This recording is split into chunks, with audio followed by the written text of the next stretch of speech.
বিচার, সংস্কার এবং নির্বাচন এই তিনটা যে প্রাধান্যর কথা বলা হচ্ছে, বিচারের প্রক্রিয়াটা এখন তো একটা গতিতে চলে এসেছে।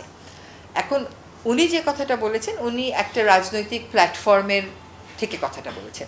সেটা কিন্তু সরকারের বক্তব্য না। সরকারের বক্তব্য কিন্তু আবার বিচার, যে না বিচার হবে, বিচারটা হতে হবে, এটা নিশ্চিত করা আমাদের দায়িত্ব। তো এই আমরা তো আসলে অনেক মানুষের চরম আত্মত্যাগ, অনেক মানুষের জীবনের বিনিময়ে এই পরিবর্তনটা পেয়েছি, এই সরকার যাত্রা শুরু করেছে। সেক্ষেত্রে বিচারটা অবশ্যই আমাদের প্রাধান্য। উনি উনার মতন করে উনার রাজনৈতিক প্ল্যাটফর্ম থেকে বলেছেন, কিন্তু এটা আমরাও বলছি যে বিচার হতে হবে।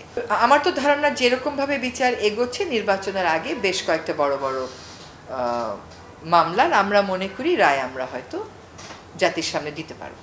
আমাদের আইন শৃঙ্খলা রক্ষাকারী বাহিনী যেইভাবে উজ্জীবিত হয়ে পূর্ণ উদ্যমে কাজে আসার কথা, সেটা এখনো হয়নি। তাদের মধ্যে এখনো কোথাও দ্বিধা দ্বন্দ্ব শঙ্কা রয়ে গেছে।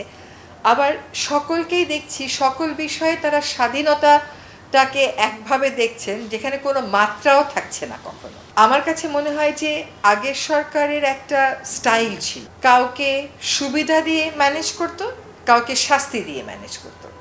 এখন আমরা সুবিধা দিয়েও ম্যানেজ করতে পারছি না, আর বিরুদ্ধ মত বলে যে শাস্তি যেটা দেয়া যায় না সেটা দিয়ে ম্যানেজ করে তাও করতে পারছি না। যার জন্য আমরা দেখছি যে অনেকগুলো ঘটনা অনেক বড় হয়ে যাচ্ছে, যেগুলোতে এক হচ্ছে আইন শৃঙ্খলা বাহিনীর নিয়মিত অবস্থানে না থাকার কারণে নিয়ন্ত্রণ করা যাচ্ছে না, আরেকটা হচ্ছে যে তাদের যে ম্যানেজমেন্ট এবিলিটি ছিল, ট্যাকটিসও, সেটা তো আমাদের নেই।